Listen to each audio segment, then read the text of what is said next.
안녕하세요. 개발자 팀입니다. 오늘은 소프트웨어 테스팅 전략에 대해 이야기해 보겠습니다. 요리할 때 중간중간 간을 보잖아요.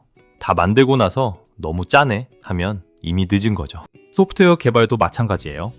코드를 다 만들고 나서 버그를 발견하면 고치는 비용이 훨씬 비싸집니다. 테스트는 요리 중간에 간을 보는 것처럼 문제를 미리 발견해서 큰 사고를 방지하는 체계적인 방법입니다. 오늘은 어떤 종류의 테스트가 있고 각각 언제 어떻게 사용하는지 알아보겠습니다. 오늘 다룰 내용을 살펴보겠습니다. 먼저 소프트웨어 테스팅이 뭔지부터 시작해서 테스트 피라미드라는 핵심 전략을 소개합니다. 그 다음 단위 테스트, 통합 테스트, E2E 테스트를 코드와 함께 하나씩 살펴보고요. 후반부에서는 목과 스톡 같은 테스트 더블, 테스트 커버리지, 그리고 실무에서 어떻게 적용하는지까지 다루겠습니다. 소프트웨어 테스팅은 우리가 만든 프로그램이 의도한 대로 동작하는지 검증하는 과정입니다. 쉽게 말해 버그를 배포 전에 미리 잡아내는 거예요. 표를 보시면 일상적인 비유를 들었는데요. 자동차가 출고되기 전에 엔진, 브레이크, 에어백을 각각 테스트하는 것처럼 소프트웨어도 기능별로 테스트합니다. 테스트가 없으면 코드를 수정할 때마다 다른 기능이 깨지진 않았을까 하고 불안한데, 테스트가 있으면 수정 후에 테스트를 돌려서 모든 게 정상인지 바로 확인할 수 있어요. 이 안심감이 테스트의 가장 큰 가치입니다. 다이어그램을 보시면 테스트 피라미드가 나와 있어요. 테스트를 세 계층으로 나누어 적절한 비율로 작성하는 전략입니다. 맨 아래가 단위 테스트인데요.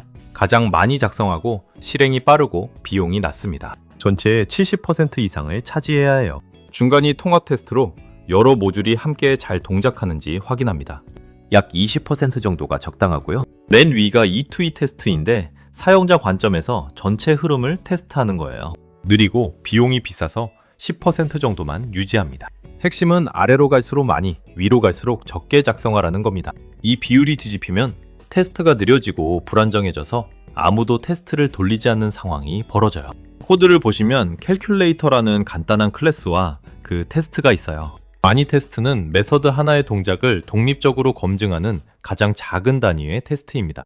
add 2,325를 반환하는지 확인하는 테스트와 sen으로 나눌 때 예외가 발생하는지 확인하는 테스트가 있는데요. 이런 테스트는 데이터베이스나 네트워크 같은 외부 의존성 없이 순수한 자바 코드만으로 실행됩니다. 그래서 실행이 매우 빠르고 밀리초 단위로 끝나요. 테스트 메서드 이름을 두 수를 더한다처럼 한글로 작성하면 어떤 상황을 검증하는지 한눈에 알 수 있어서 실무에서 많이 사용하는 방식입니다. 코드를 보시면 add spring boot test annotation이 붙어 있는데요. 이건 실제 스프링 컨텍스트를 띄워서 테스트한다는 뜻입니다. 많이 테스트와 달리 서비스, 리포지토리, 데이터베이스가 함께 동작하는 것을 검증해요. 테스트 구조를 보시면 기분 웬댐 패턴으로 작성했는데요. 기분에서 재고 10개짜리 상품을 준비하고 웬에서 3개를 주문하고 den에서 재고가 7개로 줄었는지 확인합니다. 트랜잭셔널 어노테이션이 붙어 있는데 이걸 테스트에 붙이면 테스트가 끝난 뒤 데이터를 자동으로 롤백 해줍니다. 그래서 다른 테스트에 영향을 주지 않고 독립적으로 실행할 수 있어요. 통합 테스트는 단위 테스트보다 느리지만 모듈 간의 연동이 정상인지 확인할 수 있다는 장점이 있습니다. E2E 테스트는 엔드-투-엔드, 즉 끝에서 끝까지를 의미하는데요. 사용자 관점에서 프론트엔드부터 백엔드, 데이터베이스까지 전체 시스템이 올바르게 동작하는지 검증합니다. 실제 브라우저를 띄우거나 HTTP 요청을 보내서 테스트하는 방식이에요.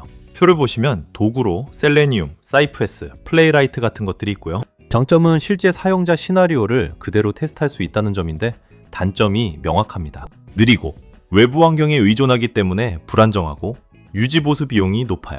그래서 모든 시나리오를 E2E로 만들면 안 되고 회원가입이나 결제 같은 핵심 비즈니스 흐름만 선별해서 소량으로 유지하는 것이 중요합니다. 다이어그램을 보시면 테스트 더블의 4가지 종류가 나와 있어요. 테스트 더블은 실제 객체 대신 사용하는 가짜 객체의 총칭인데요. 영화에서 위험한 장면을 대신하는 스턴트 더블에서 이름을 따왔습니다. 스톱은 미리 정해진 값을 반환하도록 설정한 가짜입니다. 이 메서드를 호출하면 이 값을 돌려줘 라고 정해놓는 거예요. 목은 메서드가 호출되었는지 몇 번 호출되었는지를 검증하는 가짜입니다. 스톱이 반환값에 집중한다면 목은 행위에 집중하는 거죠. 스파이는 실제 객체를 감싸서 동작은 그대로 수행하되 호출 기록을 남기는 방식이고, 페이크는 인메모리 데이터베이스처럼 실제와 비슷하게 동작하는 간단한 대체 구현체입니다. 코드를 보시면 실제 데이터베이스에 의존하는 테스트인데요. 데이터 소스를 만들고 리포지토리를 연결하고 서비스를 생성하는 과정이 복잡하죠. 테스트를 실행하려면 실제 데이터베이스가 떠 있어야 하고 테스트 데이터도 미리 넣어놔야 합니다. 이런 방식은 환경 구성이 번거롭고 데이터베이스에 접속하니까 실행 속도도 느려요. 게다가 여러 테스트가 같은 데이터베이스를 공유하면 데이터가 충돌해서 어떤 때는 성공하고 어떤 때는 실패하는 불안정한 테스트가 됩니다. 이런 문제를 해결하기 위해 테스트 더블을 사용하는 거예요. 코드를 보시면 모키토라는 라이브러리를 사용해서 목 객체를 만들고 있어요. @목 어노테이션으로 프로덕트 리포지토리에 가짜 객체를 생성하고 @injectMox로 그 가짜를 서비스에 주입합니다. 웹 메서드로 find by id 메소드가 호출되면 미리 만들어둔 프로덕트 객체를 반환하도록 스톡을 설정했어요. 이게 미리 정한 값을 반환하는 스톡 동작입니다. 아래쪽에 verify로 save 메서드가 한번 호출되었는지 확인하는데 이건 목 동작이에요. 메서드가 제대로 호출됐는지 행위를 검증하는 겁니다. 이렇게 하면 데이터베이스 없이 순수 자바만으로 테스트가 돌아가니까 빠르고 안정적이고 어디서든 실행할 수 있습니다. 테스트. 커버리지는 테스트가 코드의 어느 부분을 실행했는지 비율로 나타낸 지표입니다.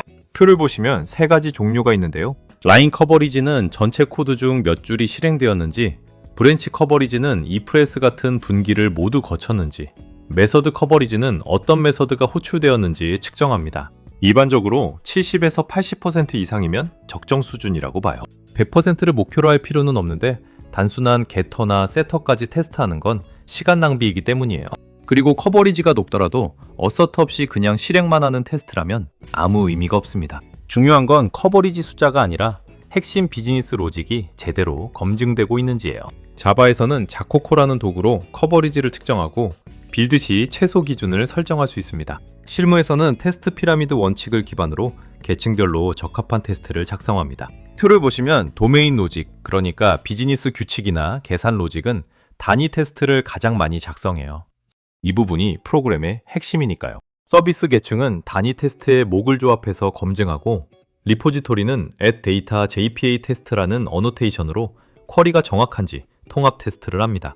컨트롤러는 @webMVC 테스트와 목 MVC를 사용해서 API 요청과 응답 형식을 테스트하고요. E2E 테스트는 회원가입이나 결제 같은 핵심 시나리오만 소량으로 유지합니다. 중요한 팁 하나 드리면 비즈니스 로직을 서비스 클래스에서 도메인 객체로 옮기면 단위 테스트가 훨씬 쉬워집니다. 외부 의존성 없이 순수한 자바 객체로 테스트할 수 있게 되거든요. 마지막으로 오늘 내용을 정리하겠습니다. 테스트 피라미드는 단위 테스트를 가장 많이, 통합 테스트는 적당히, E2E 테스트는 소량만 작성하라는 전략입니다. 많이 테스트는 메서드 하나를 독립적으로 검증하는 빠르고 안정적인 테스트이고요. 통합 테스트는 여러 모듈의 연동을 실제 스프링 컨텍스트에서 확인합니다. E2E 테스트는 전체 흐름을 검증하지만 핵심 시나리오만 소량 유지해야 합니다. 스톱은 미리 정한 값을 반환하는 가짜 객체이고, 목은 호출 여부와 횟수를 검증하는 가짜 객체입니다. 커버리지는 70에서 80%가 적정이며 숫자보다 핵심 로직이 검증되는지가 더 중요합니다. 실무 팁으로는 도메인 로직의 단위 테스트를 가장 먼저 가장 많이 작성하세요. 테스트는 기분 웬된 구조로 의도를 명확하게 하고 테스트 이름은 한글로 작성하면 가독성이 좋습니다. 그리고 CI에 연동해서 코드 푸시마다 자동으로 테스트를 실행하면 깨진 코드를 조기에 발견할 수 있습니다. 오늘의 소프트웨어 테스팅 전략에 대한 이야기는 여기까지입니다. 여러분의 구독과 좋아요는 영상 제작에 정말 큰 힘이 됩니다. 시청해주셔서 감사드립니다.